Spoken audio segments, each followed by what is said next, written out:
Bonjour, bienvenue pour cette nouvelle fiche de diététothérapie chinoise. Aujourd'hui, sur la cardamome, une épice célèbre, très utilisée désormais, facile d'accès grâce à nos épiceries indiennes ou chinoises. Cardamome et non pas cardamone, comme je l'entends parfois dire. Cardamome, c'est Amomum villosum pour son nom latin. Je vous l'écrirai dans le descriptif de la vidéo si vous voulez.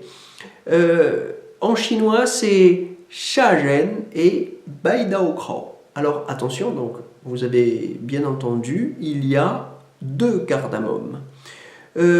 Shazhen, c'est la cardamome d'origine chinoise. Baidaokrao serait plutôt une cardamome d'origine indienne, bien qu'on la trouve aujourd'hui évidemment cultivée dans certaines régions de Chine aussi.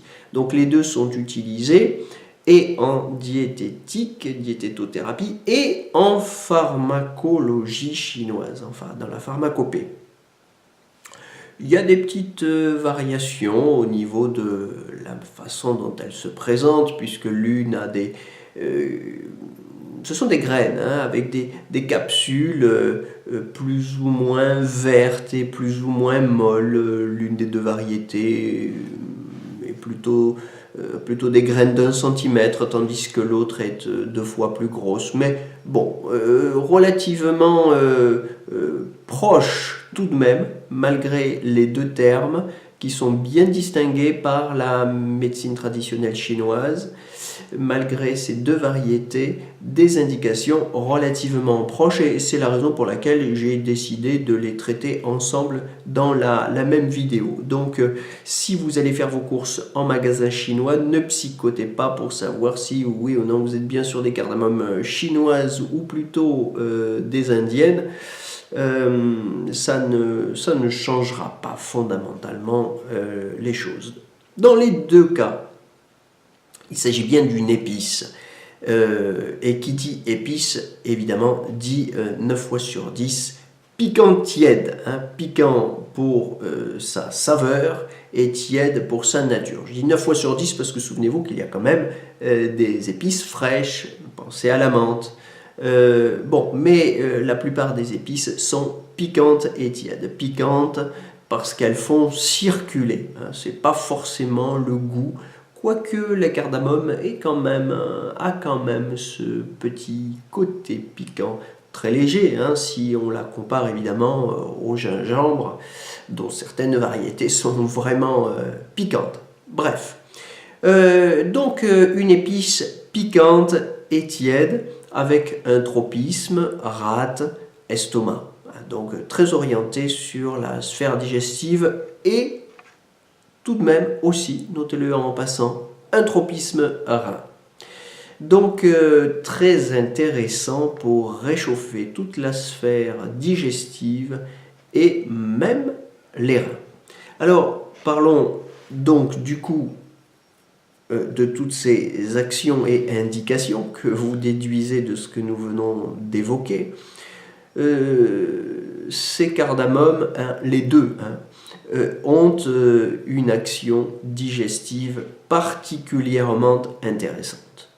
Pour ce qui est de Shazhen, la cardamome chinoise, donc, elle est encore plus intéressante si dans ces problèmes digestifs on a une accumulation d'humidité. Une accumulation d'humidité qui se signe sur le pouls qui est glissant ou sur la langue qui est plus gonflée. Voilà, l'accumulation d'humidité produit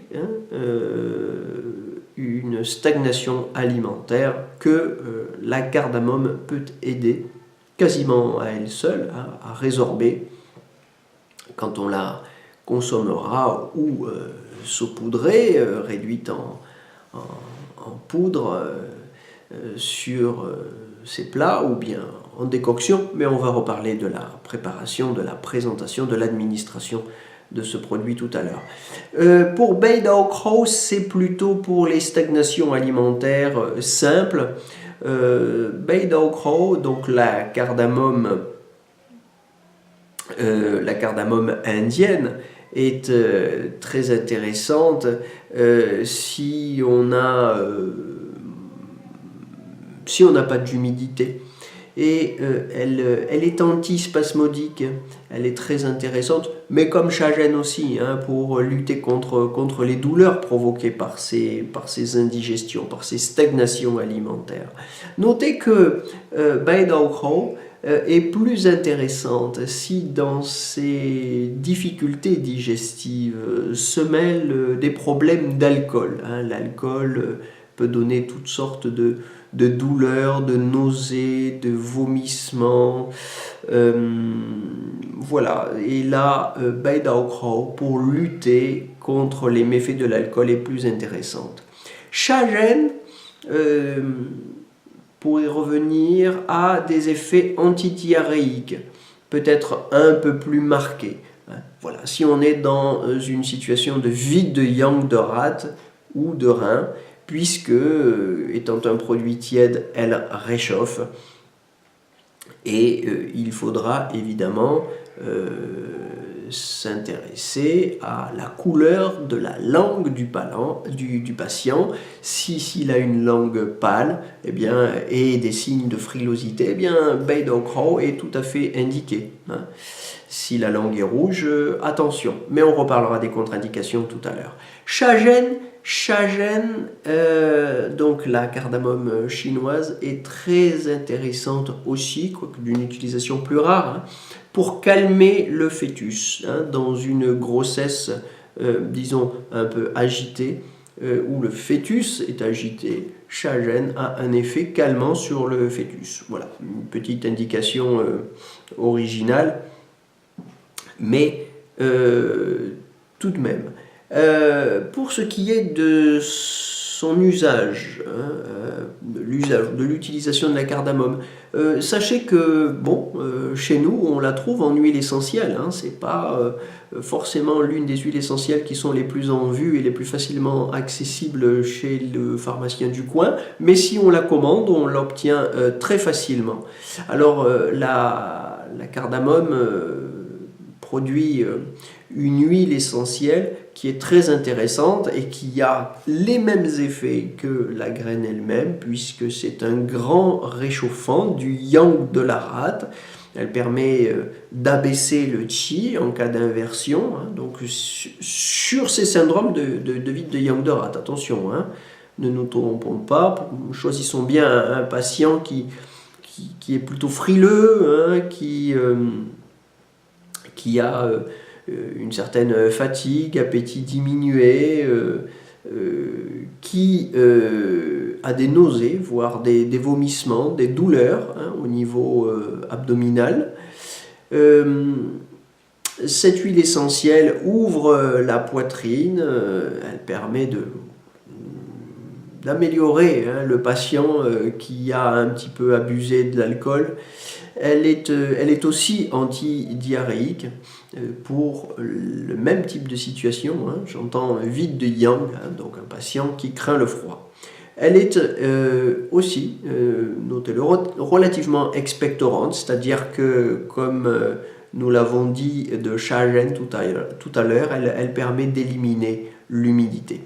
Voilà donc une huile essentielle très intéressante. Hein. On peut consommer la cardamome sous forme d'huile essentielle. Alors, pour ce qui est des graines qu'on trouve dans les magasins chinois ou indiens, sachez que Chagen se consomme plutôt de 2 à 6 grammes par jour, tandis que Baedaokrau, la cardamome indienne, elle se consomme plutôt de 3 à 10 grammes par jour.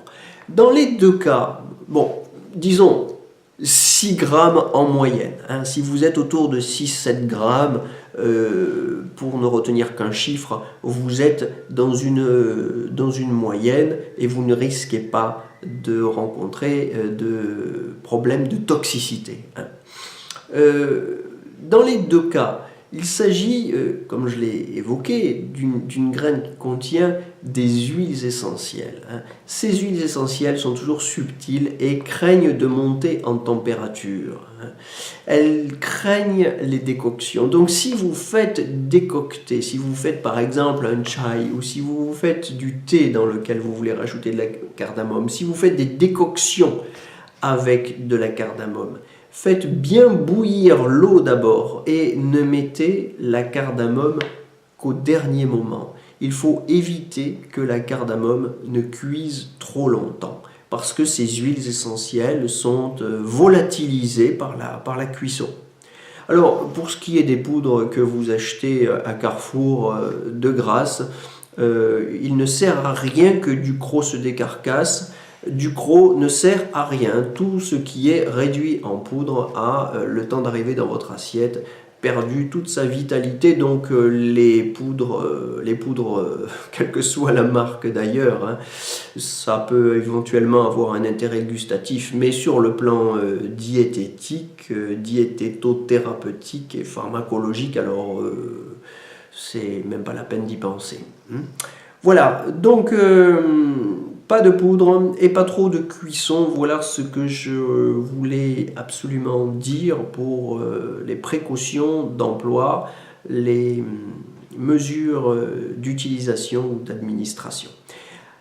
Vous avez bien compris, et je voudrais en finir là-dessus, pour les contre-indications, que comme c'est un produit piquant et tiède, on va l'éviter pour les syndromes de vide de yin. On va éviter de faire circuler encore et de réchauffer sur des syndromes de vide de yin, parce que là on va sérieusement aggraver l'état de notre patient. Et puis on va l'éviter aussi tout simplement parce qu'elle est tiède. On va l'éviter sur tous les syndromes de chaleur, spécialement sur les syndromes de chaleur de l'estomac et du poumon.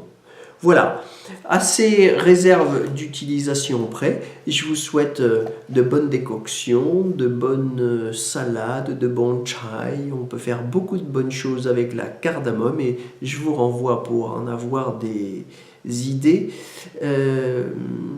au blog de Sandrine, saveur au pluriel -bio.fr. Bonne journée et à très bientôt pour une nouvelle fiche technique.